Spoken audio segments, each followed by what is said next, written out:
네, 안녕하십니까. 오늘 수도권 대학 지역균형 전형 입결 분석 및 지원 전략 강의를 맡은 강릉 명인고등학교 교사 진수한입니다. 반갑습니다.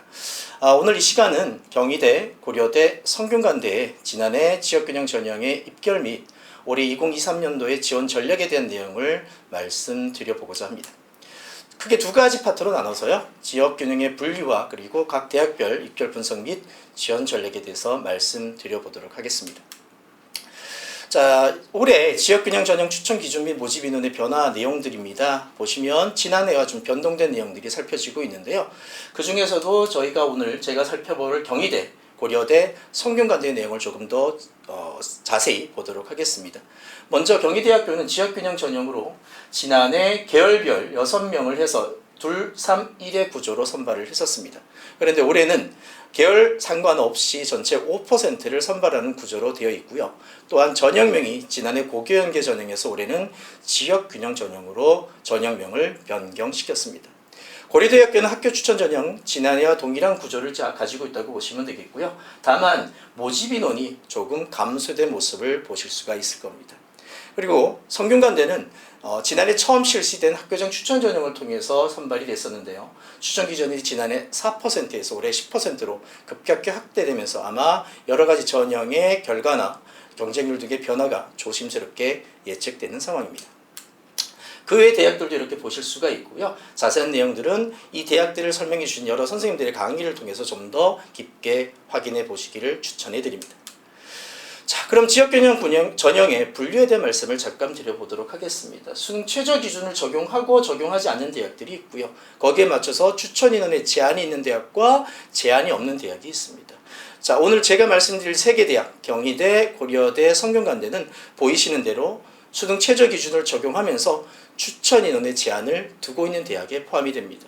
아무래도 추천 인원의 제한을 둔다는 얘기는 각 학교별 추천 인원의 경쟁률에 대한 것들이 조금은 다른 대학보다 없는 대학보다는 경쟁률이 조금은 감소할 수 있는 여지를 두고 있습니다만 지난해의 추천 인원의 제한보다 달라질 경우에는 그 퍼센트나 인원의 비율들을 함께 확인하시면서 준비를 하실 필요가 있습니다. 자, 또 다른 전형에 대한 분류를 한번 말씀드려보면 교과백이 대부분의 대학들을 차지하고 있습니다만 보시다시피 서류 평가를 반영하거나 면접 또는 출결을 일부 반영하는 대학도 있는데요. 건대, 경희대, 고려대 등의 대학과 동국대 같은 대학들도 이제부터는 서류를 반영하는 대학들로 포함되고 있습니다.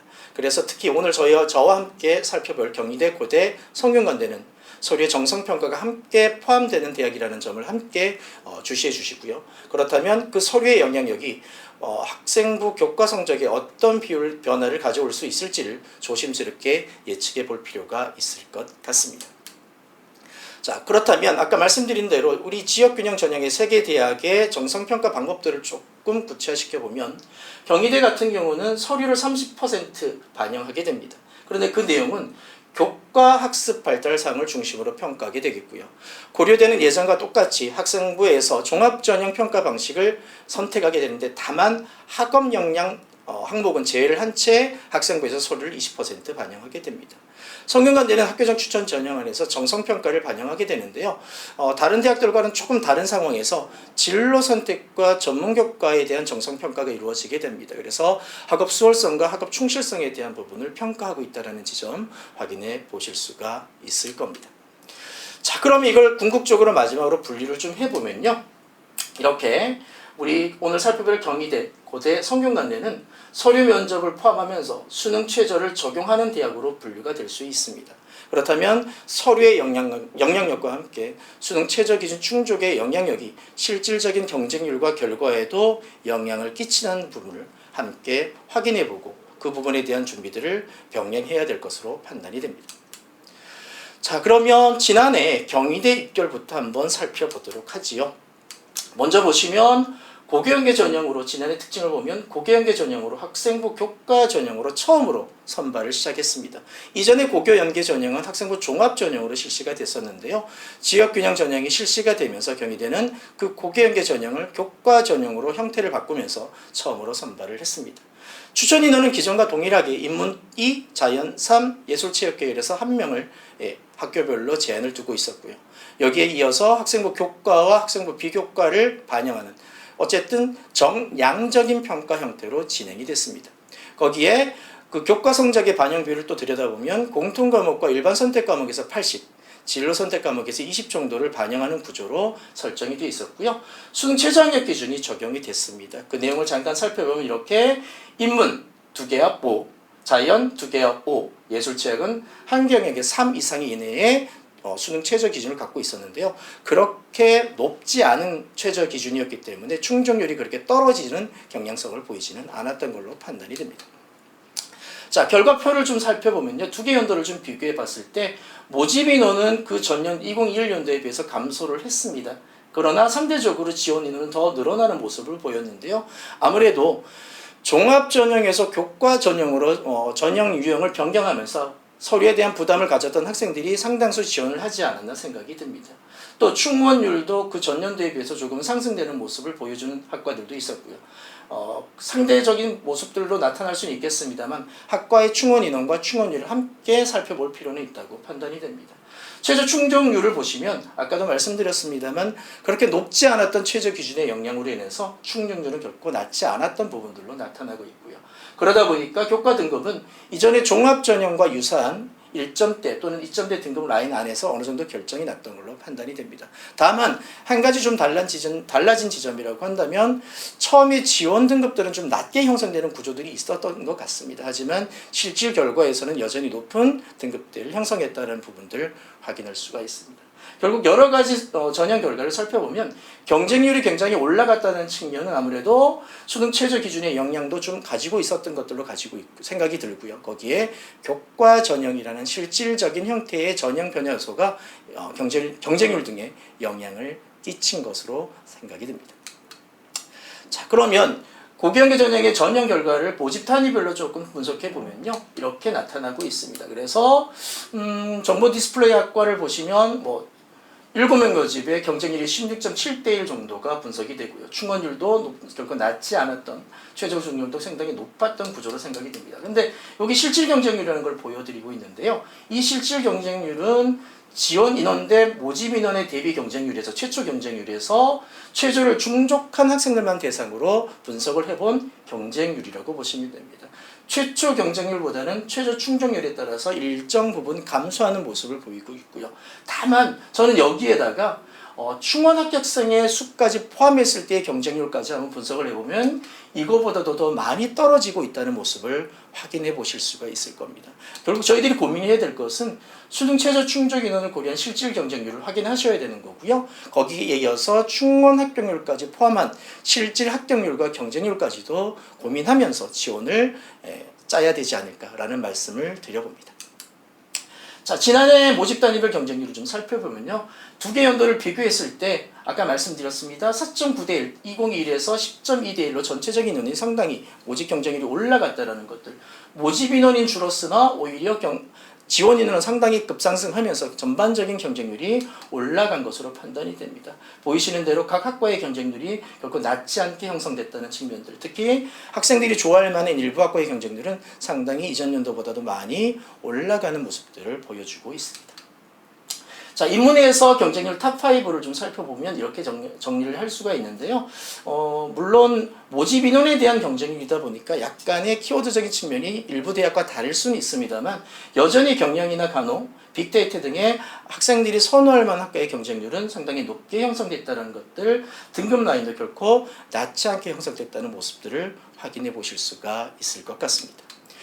네, 자연입니다. 역시 정보 디스플레이, 간호, 화학, 컴퓨터, 유전 등등의 학생들이 좋아할 만한 키워드의 학과들이 경쟁률이 높게 형성이 됐고요. 충원율 또한 높게 형성되는 모습을 보이고 있는데, 다만 여기서 제가 강조드리고 싶은 말씀은 충원율이라고 하는 것은 최초 모집 인원 대비의 비율이기 때문에 모집 인원이 적다고 한다면 충원율은 상대적으로 높게 보일 수도 있습니다. 그래서 충원율 그 자체도 봐야 되겠습니다만 실질적인 충원 인원을 모집 인원과 대비했을 때 어느 정도까지 충원이 되는지를 같이 확인해 주는 모습들, 즉 충원율에서 약간의 왜곡적인 숫자가 보일 수도 있다는 지점까지 생각하시면서 접근해 주시면 좋지 않을까 조심스럽게 제안드려 봅니다.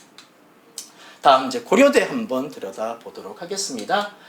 자, 고려대 학교 추천 전형의 2022 특징을 보시면 교과 전형으로 860명을 선발을 했습니다. 인문 435명, 자연 425명이었습니다.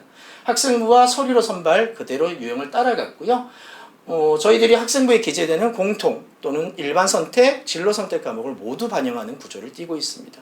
경쟁률도 전년도 대비 좀 높게 형성되는 모습들을 보여줬고요. 수능 최저 기준은 지난 역시 상당히 높게 형성이 되면서 충족률도 낮게 형성되는 모습. 그래서 그 최저 기준을 보시면 인문 세계합 5, 자연 세계합 6, 의과대학은 좀 더 높게 최저 기준이 형성되는 모습. 이에 따라서 충족률이 떨어지는 모습들로 인해서 결과에도 상당히 많은 영향을 끼쳤던 것으로 생각해 볼 수가 있습니다. 그러면 그 결과를 좀 보도록 하시죠. 인문, 자연 두 개 연도를 또 비교해 보시면 경쟁률 올라갔고요. 모집 인원은 역시 감소했습니다만 지원 인원은 증가하는 양상을 띠고 있습니다. 또 수능 최저 충족률이 지난해보다 좀 떨어지는 모습들을 보였습니다. 아무래도 2022에서 나타났던 개편된 수능 체제의 영향, 이것들이 영향을 끼치지 않았을까 조심스럽게 예측을 해봅니다. 그러다 보니까 충원율, 최저를 충족한 학생들이 많이 다시 대거 충원 합격하는 모습을 보여주면서 충원율이 증가를 했고요. 합격자 내신이 조금은 하락하는 모습도 나타나고 있습니다.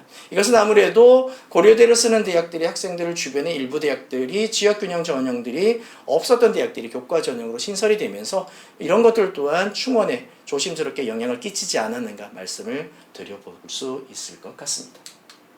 자, 모집 단위별 경쟁률을 한번 또 분석해 보도록 하죠. 의과대학 30명 모집의 경쟁률 22.8대 1입니다. 여기에 최저를 충족한 굉장히 낮게 형성된 25.6%의 최저 충족률을 고려한다면 실질 경쟁률은 상당히 낮아지고 있는 모습들을 보이고 있고요. 그 외 학과들도 최초 경쟁률보다는 실질 경쟁률이 상당히 떨어지는 모습을 보이고 있습니다. 앞에서 말씀드린 대로 최저 충족 인원을 고려하게 된다고 한다면 그 낮은 충족률로 인해서 실질 경쟁률은 급락하는 모습을 보여주고 있는 거죠. 여기에 충원율까지 또 고려해보면 더 낮아지는 모습, 실질 경쟁률은 훨씬 더 떨어집니다. 심지어 1점 몇 대 1까지, 1점 후반, 중반대의 경쟁률까지도 실질 경쟁률이 나타나는 모습을 보인다는 걸 고려하셔야 될 것 같습니다. 앞에서 경일 때 말씀드렸습니다만 똑같습니다. 수능 최저 충족 인원을 고려한 실질 경쟁률과 함께 충원 학생들의 내용을 고려한 합격률 그리고 경쟁률까지도 고민하실 필요가 있다는 것. 단순히 최초에서 보여주는 경쟁률 아니요. 실질 경쟁률을 고민 함께 하실 필요가 있다는 말씀 다시 한번 강조드려봅니다. 자, 이건 대학에서 발표한 결과를 한번 정리를 해본 건데요. 단과대학별 보시면 전체 충족 비율이 37.1%밖에 해당되지 않습니다. 전년도에 비해서도 상당히 하락되는 모습들. 아무래도 특히 인문계열이 가졌던 수능에서의 개편된 수능에서 확통으로 충족을 해야 되는 학생들 입장에서는 이것들이 조금은 불이익을 주지 않았는가라는 조심스러운 예측을 보여줍니다만 어쨌든 영어로 충족하는 학생들 일부 있었기 때문에 여러 가지 경향성을 보면서 고민을 해야 될 것 같고요. 올해의 변화성에 대해서는 뒤에서 한번 같이 말씀드려보도록 하겠습니다. 자연입니다. 상대적으로 인문보다는 하락세가 좀 덜한 편. 아무래도 미적 기하로 충족하는 학생들의 유불리가 발생했던 것들이 영향을 끼쳤다고 판단이 듭니다. 이런 부분의 변화, 올해 변화까지 함께 뒤에서 고려하면서 말씀을 드려보도록 하겠습니다.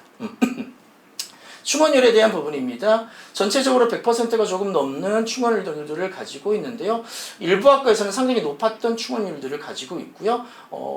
낮아지는 모습보다는 상향되는 경향들, 충원율이 조금 올라가는 모습들을 전반적으로 보이고 있다는 것들을 쉽게 확인해 보실 수가 있을 것 같습니다. 자연입니다. 역시 전체 평균은 170% 정도 보여주고 있고요.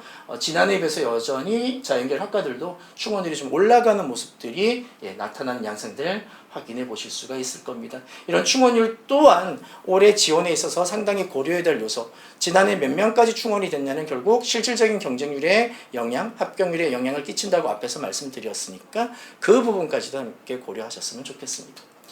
자, 역시 대학에서 발표한 결과입니다. 각 단과대학별의 평균 등급들인데요. 학과별 편차는 있습니다만 평균 등급들은 아무래도 1점 초반에서 중반, 후반까지 형성되는 모습들을 보이고 있고요. 전체 평균은 1.6 정도에서 형성되고 있습니다만 그 폭들을 보면 끝으로 갈수록 조금 그 폭이 좀 넓어지는 양상도 있다라는 것들. 뭐의 영향일까요? 아무래도 최저를 충족한 친구들의 목들이 조금 더 등급의 하락을 가져오는 양상들. 결국 저희들이 최저 충족이라는 부분들은 학생들에게 하나의 장애물이 생기는 것들.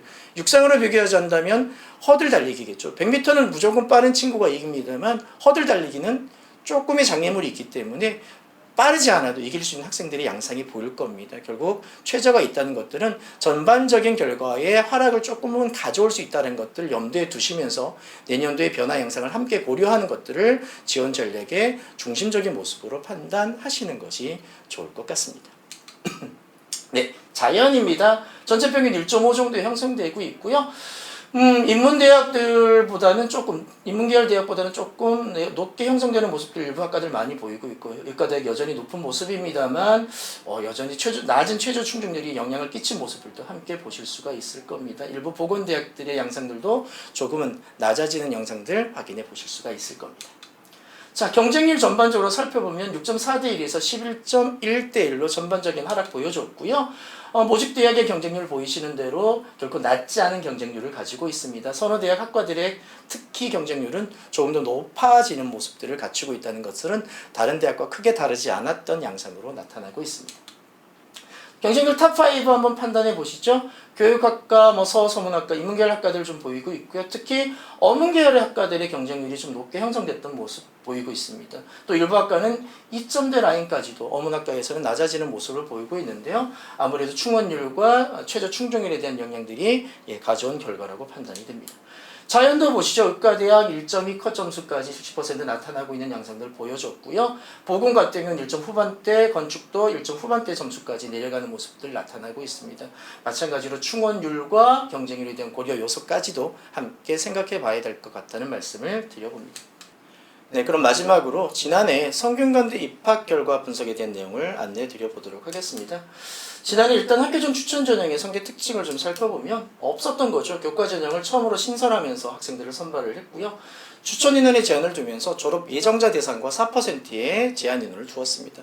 정량평가, 정성평가를 종합적으로 선발을 하면서 그 과목 안에는 공통 일반 선택을 정량으로, 진로 선택 과목과 전문교과 선택 과목들을 정성평가로 실시를 했습니다. 다른 대학과 마찬가지로 수능 최저 기준을 적용한다고 말씀을 드렸었는데요. 그 기준의 구체적인 내용을 보면 인문은 2개합 5에 영어 3 한국사 4, 자연은 2개합 5에 영어 3 한국사의 최저 기준을 설정하고 있었습니다. 그 전형 결과를 좀 더 구체적으로 살펴보면요. 비교를 할 수는 없습니다만 전반적인 등급 요소나 충원율이 결코 낮지 않게 형성됐던 모습 보이고 있습니다. 다만 최저 충족에 대한 비율들이 아직 대학에서 발표된 구조는 없어서 저희가 판단을 해보기는 어렵습니다만 내용으로 봤을 때 최저 기준의 객관적인 모습을 봤을 때 그렇게 높았던 경쟁률은 아니라는 측면, 물론 영어를 포함하지 않았다는 것들이 어떤 결과를 미칠지는 모르겠습니다만 조심스럽게 한번 접근해 볼 필요는 있을 것 같습니다. 그래서 일단 성대의 부분은 교과전형 첫 선발이라는 기준의 결과들을 올해 확인해 볼 수 있다는 지점과 함께요. 정성평가의 변별력을 확인해 볼 필요가 있을 것 같습니다. 실제 사례들을 살펴보고 어떤 결과들이 서류를 통해서 역전 현상을 만들어내는지 고민하실 필요가 있을 것 같습니다. 그리고 지원 경향상 아무래도 충원율이 높은 양상을 전체적으로 보이는 것이 성대고요. 특히 계열 모집 단위에서도 충원율이 결코 낮지 않았다는 측면 함께 확인해 볼 수가 있었습니다. 자, 그럼 결과를 한번 분석해 보면 모집 단위별로 보시는 대로 사회과학 계열에서 충원율까지, 여기서는 아까도 말씀드렸습니다만 최저 충족 기준의 충족률을 알 수가 없어서 충원 합격률만 가지고 실질 경쟁률을 따져보면 높았던 경쟁률들이 실제로 2대1, 4대1까지도 낮아지는 모습을 보여주고 있다는 지점까지 함께 확인해 보실 수가 있습니다. 그래서 앞에서 말씀드렸죠. 다른 대학 마찬가지로 수능 최저 기준의 충족률과 충원 합격률을 함께 볼 필요가 있다는 말씀 다시 한번 강조 드려봅니다. 자, 지난해 경쟁률 살펴보도록 하겠습니다. 비교할 수 없는 경쟁률입니다만 다른 대학에 비해서도 결코 낮지 않은 경쟁률을 보이고 있고요. 특히 계열 모집 대학이라든가 소프트웨어, 아무래도 학생들의 전공적인 키워드가 선호도가 높은 대학들의 경쟁률은 여전히 높게 형성되는 모습을 갖추고 있었습니다. 자, 경쟁률 탑5를 한번 인문 쪽에서 먼저 보도록 하죠. 계열에서 사회과학 계열, 또 경영학 높게 형성됐고요. 인문과학 계열도 꽤 높은 경쟁률과 충원율들을 보여주고 있었습니다. 자연의 경쟁률 탑5 보시면 요즘 학생들 굉장히 좋아하죠. 소프트웨어 좋아하고 공학 계열 늘 좀 종합전형에서도 높았던 자연과학 계열들의 경쟁률도 여전히 높게 형성됐고요. 컷 점수도 결코 낮지 않은 모습들. 특히 일부 학과에서는 50%컷과 70%컷 점수 차이가 굉장히 촘촘했던 모습들이 나타나고 있는 걸로 봐서는 학생들의 교과 전형 요소의 특성상 좀 그 등급 비율들이 촘촘하게 형성되는 양상을 그대로 따르고 있었다는 것까지 확인해 볼 수가 있었습니다. 자, 그러면 이제 대학별 지원 전략에 대해서 한번 간단히 살펴보도록 하겠습니다. 자, 이렇게 3개 대학입니다. 경희대, 고려대, 성균관대. 앞에서 우리 지원 결과를 한번 분석해 봤는데요. 올해 내용을 간단히 보시면 경희대는 지역균형 전형이라는 이름으로, 고려대는 학교 추천 전형, 성대는 학교장 추천 전형입니다. 다만 3개 대학 다 교과 전형이겠고요. 거기에 서류를 포함하고 있다는 측면입니다. 서류의 포함 양상은 좀 다를 수 있습니다만, 또 추천 인원의 제한이 어느 정도 걸려 있고요. 동일하게 수능 최저 학력 기준도 설정이 되어 있습니다. 먼저 그러면 경희대에 대해서 한번 올해 전형과 지원 전략에 대한 얘기를 말씀드려 보도록 하겠습니다. 올해 경희대 지역균형의 특징입니다. 먼저 보이시는 대로 지난해 고교연계 전형에서 지역균형 전형으로 이름을 바꿨습니다. 그리고 학교장 추천 인원의 변화가 있는데요. 그 내용을 보시면 이렇게 지난해 계열 모집, 인문이, 자연3, 예체능 1에서 그거와 상관없이 재적 인원의 5% 이내로 설정을 바꿨습니다. 그러면 아무래도 규모가 큰 대학은 지난해보다 추천 인원이 비율이 늘어가는 양상을 나타낼 수 있을 것 같고요. 또 하나는 계열의 제한이 없었기 때문에 인문이나 자연에서 추천되는 학교의 비율에 따라서 학과별 지원 경쟁률이 변동될 가능성도 상당히 높다라는 지점까지도 예측해 볼 수가 있습니다. 그리고 처음으로 올해 의예, 한의예, 치의의 약학과가 신설이 됐습니다. 예전에 이 학과들을 노렸던 학생들 입장에서는 교과 전형을 통해서 이 학과들을 해볼 수 있는 대학이 하나 더 생겼다는 것, 중심대학에서 주요 대학에 생겼다는 것은 상당히 매력적인 지원 카드가 될 거라고 판단이 됩니다. 경쟁률이나 이런 부분들을 한번 고려하면서 이것들이 다른 대학의 모집에 결과에 미칠 영향까지도 한번 담임선생님과 상담해 보시면서 조심스러운 지원을 고려해 보셨으면 좋겠습니다. 자, 그리고 전년 대비 전형 방법이 좀 바뀌었죠? 기억나시죠? 아까 전형 대비 교과 100이었습니다. 그런데 올해는 이렇게 교과 및 비교과 70에 교과 종합평가라는 서류평가가 역시 포함이 되면서 지난해와는 좀 다른 양상을 띠지 않을까라는 생각을 하는 거죠. 지난해는 그냥 교과 성적이 좋으면 최저만 맞추면 되는 양상이었다고 한다면 올해는 거기에 서류가 영향을 끼침으로 인해서 일부 밑에 등급 학생들의 역전 현상이 생겨날 수도 있다는 것을 실질적으로 고려해야 될 것 같습니다. 다만 지역균형 전형의 특징을 또 경희대가 가지고 있는 양상의 특징을 고려한다면 그렇게 낮은 등급의 학생들이 높은 등급의 학생들을 서류로 역전 현상을 끌어내기란 쉽지 않을 수도 있습니다. 그래서 단위학교 내에서 상담을 통해서 내 서류가 얼마나 변별력 있는가를 함께 상담하고 고민해 보실 필요가 있다는 말씀 드려봅니다. 자, 그러면 지원 전략 어떻게 짜야 될까요? 몇 가지 종합적인 얘기를 드려보죠. 일단 추천 제한 인원이 변경이 됐다는 측면, 학과의 경쟁률이 계열에 따라서 지난해와 전혀 다른 양상을 띌 수 있다는 것들을 고려하셔야 될 거고요. 정성평가의 영향력을 좀 고려해야 됩니다. 다만 그 전년도에 고교연계 전형이 학생부 종합 전형의 양상을 띌 때도 그렇게 낮은 등급의 학생들이 많이 합격한 케이스는 많지 않습니다. 그런 걸 고려한다고 한다면 교과 종합평가로 들어온다 하더라도 교과 평가를 실질적으로 갖고 있는 70%의 영향력이 결코 낮지 않을 것 같다는 말씀을 조심스럽게 드려봅니다. 그리고 아까 말씀드린 신설 의학 관련 학과들의 지원을 고려하셨으면 좋겠고요. 수능 최저 기준 충족 가능 여부를 함께 고려하셔야 될 것 같습니다. 그리고 각 대학이 가지고 있는 환선 방식의 유불리를 고려하셔서 본인에게 과연 적합한 양상을 띌 수 있는지를 담임선생님과의 상담을 통해서 좀 더 심도 있게 고려하셨으면 좋겠습니다.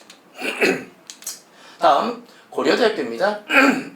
학교장 추천 전형이라는 이름으로 여전히 선발을 하고 있고요. 동일하게 20%의 선발 기준을 서류에서 반영하고 있습니다. 자, 조금 더 디테일하게 살펴볼까요? 모집 인원이 많이 늘지는 않았습니다. 10명 정도 늘었습니다. 다만 좀 변화된 게 있죠. 요거 저희들이 희소식일 수도 있고 아닐 수도 있는데요. 수능 최저 기준이 다소 완화가 됐습니다. 그래서 전반적으로 봤을 때 5에서 6을 선택했던 인문 5, 자연 6이 6과 7로 바뀌면서 지난해와는 조금 다른 완화된 모습을 보였기 때문에 수능 최저 기준의 충족률이 지난해보다는 올라갈 수 있는 양상을 띠게 될 거고요. 그로 인해서 올해의 결과치도 조금은 변화될 수 있는 가능성을 생각해 볼 수가 있습니다. 최저 기준의 충족률이 올라간다는 개념은 수능 최저 기준의 완화라는 개념은 결국 밑에 등급 라인들이 조금은 좁혀질 수밖에 없는, 즉 입결이 올라갈 수밖에 없는 조건들을 갖추게 되는 것들이니까 올해 그 부분까지 좀 고려하시면서 지원 전략을 구성하셨으면 좋겠습니다. 제한인은 그대로 유지했고요. 올해도 졸업생까지 모두 지원이 가능합니다. 진로 선택 과목도 모두 반영하는데 이런 부분의 특성을 잘 고려하셨으면 좋겠습니다. 고대의 지원 전략을 해보시면 서류의 변별력 여전히 유효합니다. 자기의 서류가 어떠한지, 과연 나는 영향력이 있는지를 함께 생각해 보실 필요가 있고요. 아까 말씀드린 대로 이 완화라는 측면이 등급의 상승으로 이어질지에 대한 조심스러운 예측 함께 고민하셨으면 좋겠습니다. 그리고 완화됐다고는 하나 여전히 다른 대학에 비해서는 조금 높은 수능 최저 기준을 가지고 있는 걸 고려하셔서 내가 6월, 9월 모평까지 했을 때 충족할 수 있는 여부를 확인하실 필요가 있고요. 충족이 가능하다면 어쨌든 좋은 지원 전략이 될 수 있는 것은 틀림없는 사실일 겁니다. 또 이런 최저 기준의 완화는 아무래도 경쟁률을 끌어올릴 수 있는 요소가 될 수 있으니까 여기까지 반영을 보셨으면 좋겠고요. 고대가 가지고 있는 특성, 진로 선택 과목 반영 방식이 조금 독특합니다. 그것들이 나에게 유리할지도 한번 고민해 보셨으면 좋겠습니다. 자, 마지막으로 성대입니다. 학교장 추천 전형이죠. 올해 특징 좀 살펴보면 추천 인원 앞에서 잠깐 말씀드렸습니다. 4에서 15로 확 늘어났습니다. 생각해 봐야 될 것 같습니다. 10%까지 확대가 됐을 때 과연 모든 대학에서 10%를 모든 고등학교에서 10%를 다 채워서 추천할까 여부는 한번 생각해 봐야 될 여지는 있습니다만 어쨌든 확대가 모집 추천 제한 인원의 확대가 이루어졌다는 얘기는 지원율을 끌어올 수 있는 요소가 만들어진 거기 때문에 조심스럽게 경쟁률 추이도 보셔야 될 것 같고요. 여전히 재학생이 지원 가능합니다. 수능 최저 기준도 일부 변경이 됐는데요. 그 내용을 보시면 조금 달라졌죠. 영어를 포함하면서 세계합 5와 6, 또 학과에 따라서 자연도 세계합 5와 6으로 좀 변경된 요소를 갖추고 있습니다. 영어가 포함됐던 측면이 있기 때문에 저 개인적으로 좀 완화된 것이 아닌가라는 조심스러운 예측을 말씀드려봅니다. 모집인은 소폭 증가했고요. 전형 방법이 그대로 유지되고 있기 때문에 지난해 결과치들을 선생님들과 상담을 통해 살펴보면서 역전 현상을 통한 충원 합격과 불합격의 라인까지 살펴보면서 과연 서류의 변별력이 어디까지 영향을 끼쳤는지 함께 검토할 필요가 있다고 생각이 듭니다. 자, 그럼 마지막으로 성대의 지원 전략에 대해서 간단히 말씀드려보죠. 교과 성적과 함께 아무래도 성대가 반영하고 있는 진로 및 전문교과의 세특 변별력을 확인해 보셔야 될 것 같습니다. 또 추천 인원의 확대, 경쟁률의 변화 가져올 거고요. 모집 인원 전반적인 고려가 필요합니다. 특히 성대의 특성상 계열 모집 단위의 경쟁률이 확대될 가능성이 있다고 판단이 듭니다. 그런 부분 함께 지난해 경쟁률과 함께 비교 추이 살펴보셨으면 좋겠고요. 수능 최저 기준 개인적인 의견입니다만 완화됐기 때문에 그 완화된 기준으로 인한 최저를 충족한 비율까지 고민한다고 한다면 입결의 상승까지도 고려해 봐야 될 여지가 있다. 물론 이건 학과마다 모두 일반적인 기준으로 적용할 수는 없습니다만 전반적인 기준 내에서라도 고려를 하시면서 그것들이 끼칠 영향인 내가 지원할 계열과 학과에는 어떤 영향을 끼칠 것인지 지난해 결과와 함께 비교 분석할 필요가 있다고 생각합니다. 걱정하실 필요는 없고요. 학교에는 담임선생님 전문가 계시니까 함께 의논하시고 같이 함께 하셨으면 좋겠습니다. 그리고 말씀드렸죠. 전년도의 결과, 충원율과 실질 경쟁률 반드시 함께 고민하셨으면 좋겠다는 말씀을 드립니다. 자, 지역준영의 공통상 세계대학을 아우르는 얘기입니다. 가장 중요한 거 저희들이 많이 강조드리는데요. 교과의 특성상 대학별 환산 방식의 유불이 틀림없이 생깁니다. 평균 몇 등급이 아니고요. 대학별 등급과 대학별 환산 점수로 선발을 하기 때문에 그 내용을 보셔야 될 것 같고요. 추천 인원이나 모집 단위별 인원 변화가 어떻게 발생을 했는지 보시면서 최저 기준의 충족, 그리고 올해 변화된 전형 내용 앞에서 말씀드렸죠. 이런 것들을 보셔야 됩니다. 이거는 세계 대학뿐만 아니라 앞에서 보였던 40개 가까운 각 대학의 지역균형 전형에서 똑같이 적용되는 양상이니까 확인해 보셨으면 좋겠습니다. 지원 자격 확인하셔야 될 것 같고요. 특히 정성평가가 이루어지는 대학은 학생부 분석도 꼼꼼히 하셔야 된다는 것들, 그 고려와 함께 지역균형 전형을 지원 여부를 판단하셔야 된다는 말씀을 다시 한번 드려봅니다. 자, 지원 전략 구성의 기본은 이겁니다.